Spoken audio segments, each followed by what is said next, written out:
We don't mediate sexual misconduct. We don't use panels to investigate sexual misconduct. We don't move slowly, and we don't in any way discourage reporting. We encourage reporting.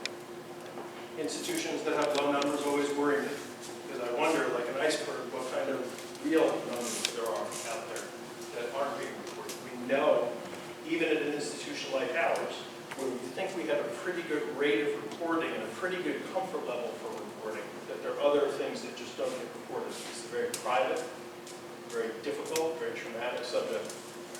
So we never expect that everyone has reported, but we will do our utmost to try and ensure that that students come to us for assistance. Even if they don't want to move forward in the process, we will always be here for that assistance and that support. And we will assign a person, a trained member of my staff, called an administrative support person, who again will be with them in the first minutes of their report, all the way through any of the proceedings that they take part in, inside the university or outside the university, all the way through the appeal process, all the way through graduation. We take sexual misconduct very seriously. Along with bias. Form of bias. So again, statistics, don't just take my word for it. Survey, 2019 Sexual Misconduct Climate Survey. 900 students on the campus have a community of around 4,500 or so. 96% of our students report to us that they feel safe on campus. That's a really good statistic. Very important. Public safety and security on this campus. Our colleagues in the Department of Public Safety are excellent and take access control. You have to have a reason to be here. You have to have a host if you are a guest on this campus. You have to have a host if you're a guest inside of our residence halls. The students don't respond to this particularly positively. Parents typically respond to it a little bit more positively. We don't allow overnight guests of the opposite sex inside of our residence halls. I joke with the students that you guys get up and give me a standing ovation when I tell you. Maybe a few years later. 87% of our students remember that education that we start to give them this summer. Continue through orientation, and continue even after orientation, first year core program. That's very important. We repeat ourselves a lot here. They have faith that our university takes reports seriously. They've bathed in national media attention and some activism, some of it, they have a point, right? That criticizes colleges and universities for not taking these things seriously. Right? So there can be a question. It's up to us to counter that narrative with encouragement in our own community to report.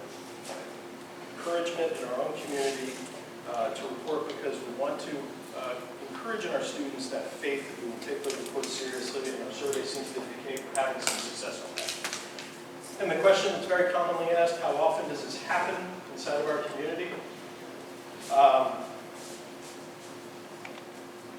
Attempted or actual incident of sexual misconduct and survival, somewhere between those numbers. We ask it a couple of ways. That gives you a sense of the frequency inside of our community. This is self-reported, anonymous survey sample of the community. Almost 60% of these incidents happen on campus. Here's the statistic that has us concerned and explains why we take alcohol so seriously. And this is not just the person who's, the victim or complainant or survivor. Right? This could be both parties. Could be one party. And that's it. That's what we do. Do we have any time for questions? Yeah, we do. Excellent. Fantastic. Usually I'm way over. We do this all for mission. That's the core of what we do. We take it very seriously. It's part of our training. It's part of why we have people working here at the university for as many years as I do. I work for people who worked here at the university for more years than I have. I've been here since 1992. This is a very important part of the university's educational mission. What we have happening outside of the classroom, the education that your sons and daughters receive from us outside of the classroom. We take it very seriously. You are a partner in that education. We want your help in that education. We will involve you in that education. While at the same time balancing that with high expectations for your students, for your sons and daughters. As again, they make that transition from adolescence to high school. Thank you very much.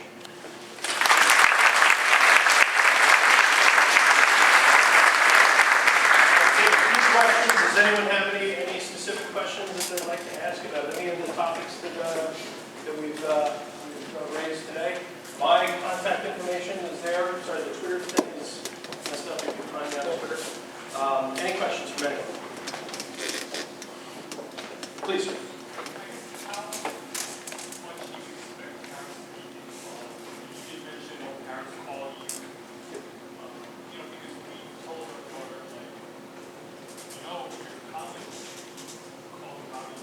Music to my ears. When you're in college, you can't keep calling mommy and dad. But then we hear that, I think them calling you aces, right? That's good to maintain that communication. I think if you're first encouraging as a reflex, that if there's a problem here that they think they need assistance with, or something that hasn't gone right, or something that they need solved, encourage them to reach out first. Encourage them to make that first contact. Encourage them to take the responsibility to take that first action. And then if, for whatever reason, they're not getting what they need to get or not getting the response that they need to get, then go through the calculus of does it make sense for me to call. I would say that. I know that our staff in residential life and student involvement and student affairs, we don't want to have any differential between our response to a student and our response to a parent. It sends a terrible message. We want our response to be the same. So if something has gone wrong, maybe there's miscommunication, maybe wires have somehow gotten disconnected, certainly contact us. But if your first reflex is, hey, why don't you call and ask about that, give them that advice.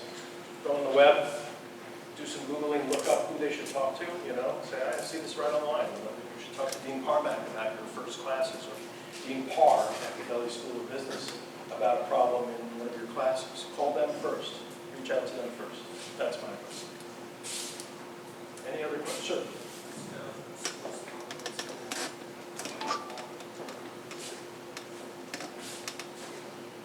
Our school's tolerance for having alcohol in the dorms. All of our first-year residence halls are what we call dry. We're not allowed to have any alcohol in any of our residence halls on campus. If you do have alcohol in those residence halls, that in and of itself is a violation of our code of conduct and will mean a referral into the student conduct process and a meeting with a full-time member of my staff who is a hearing officer in the student conduct process. You will be informed about that. We'll bring you into that process. And they will receive an educational sanction, typically. It depends on how much alcohol. It's a tractor-trailer. Might be a pretty big sanction. But if it's the normal thing that we see, alcohol in someone's room, or they're coming into the residence hall under the influence or something like that, it's a meeting to talk with them about making better decisions next time. Next time around, it's escalating in terms of the sanction. Third time around, then we're in touch with you and talking with them about whether or not they're really getting the message, and whether or not they're mature enough to be in the community. One more question. Yes, sir. From a safety and security standpoint, what advice do you give to students who may want to go off campus to restaurants or nightlife? Great question. Thank you. I usually work it in here, but I left it out. That's why I was so fast. Our Department of Public Safety will be on the panel next, and they will talk a little bit about it. The advice we give them is don't walk around off campus late at night alone.